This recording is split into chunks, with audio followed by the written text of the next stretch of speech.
Okay, Bill Griffith here. We're going to continue working on this 19th century fisherman painting. And I wanted to slow down just a minute, talk a little bit about sketching.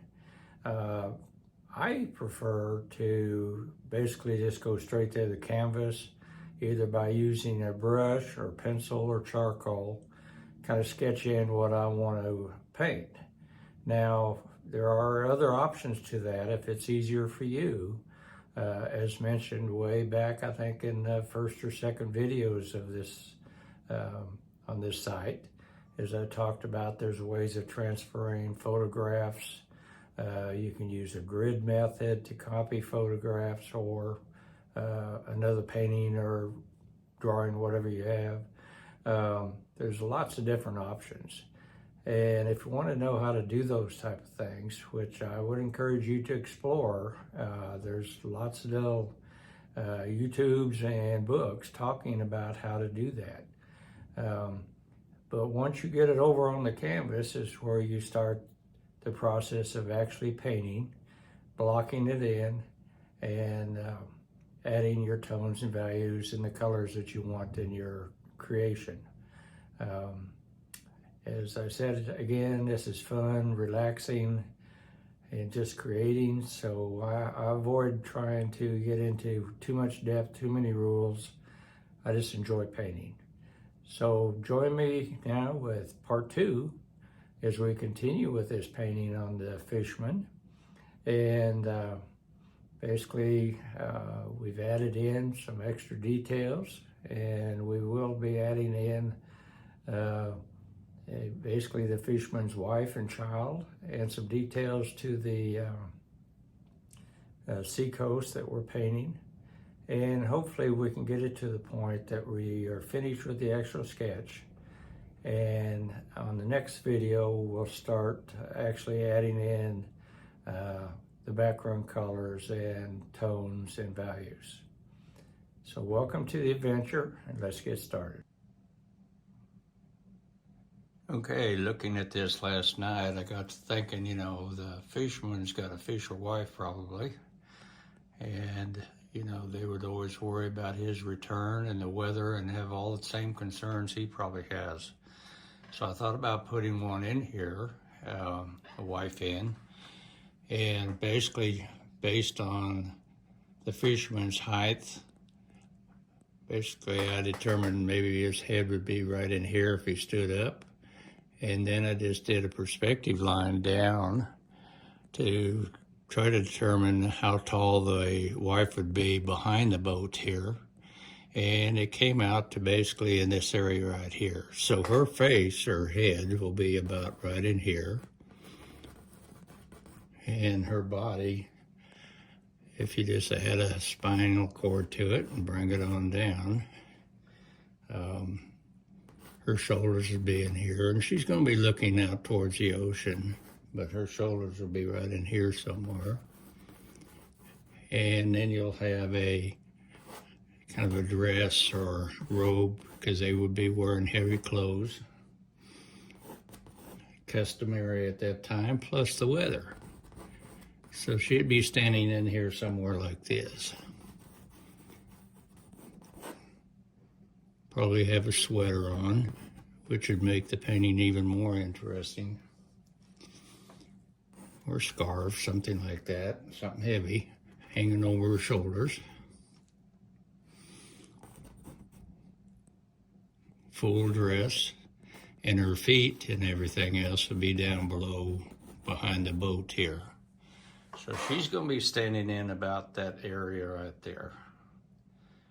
So I'm going to do a few details on her, and then I'll come back to you.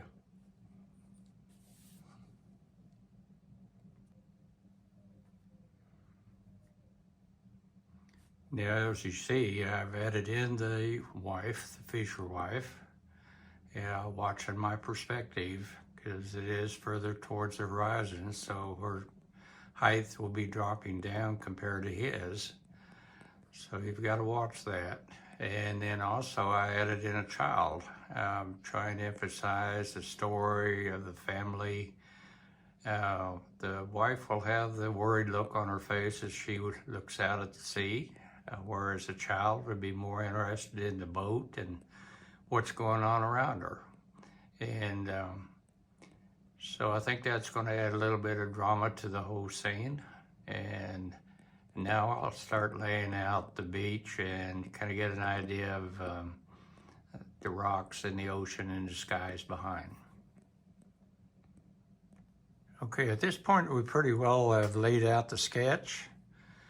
I've established my horizon line right through here. There'll be a cliff back here and the storm clouds low down in the horizon area here, probably obscuring some of the top of this cliff. The whole sky is going to be kind of stormy looking.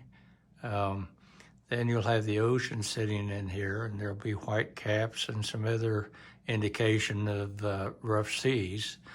Some rocks over on this side, and basically the entire bank kind of leads up into kind of a sandy area. There'll be a little sand dune, maybe some grass and some other stuff over here.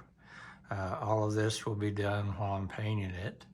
The overall sketch I'm happy with. Again, as we begin to add paints and colors and tones and values, some of the shadows and stuff, you might notice some things that, hey, need to be corrected, just like in your painting, whatever you're doing, whether you're copying this or your own. And that's what's nice about oil painting, is you can come back in and change things. And I also want to do something a little different this time, just primarily so you can get the experience. There's kind of a philosophy that, hey, you can paint things in acrylic paint and then overlay them with oil paint. You can't do the opposite because they'll crack on you. If you just do oil paint and then put acrylic on top of that, you won't be happy with the results.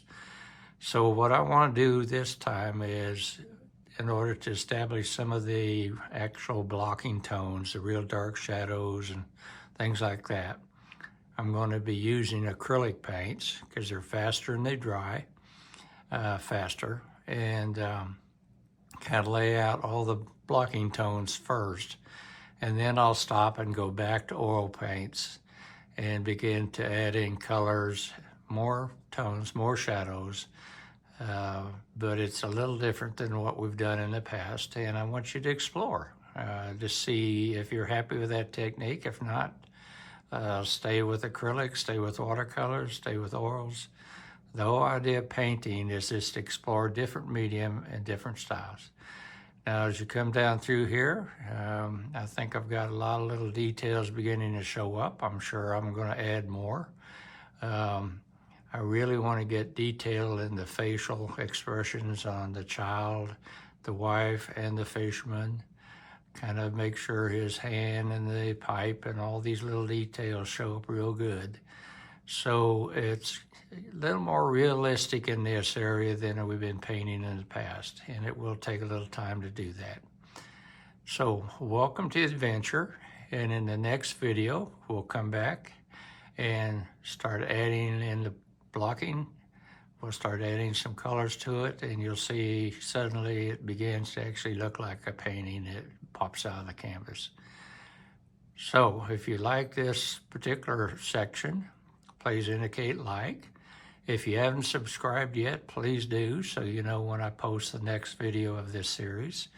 And welcome to the adventure. Y'all have a great day.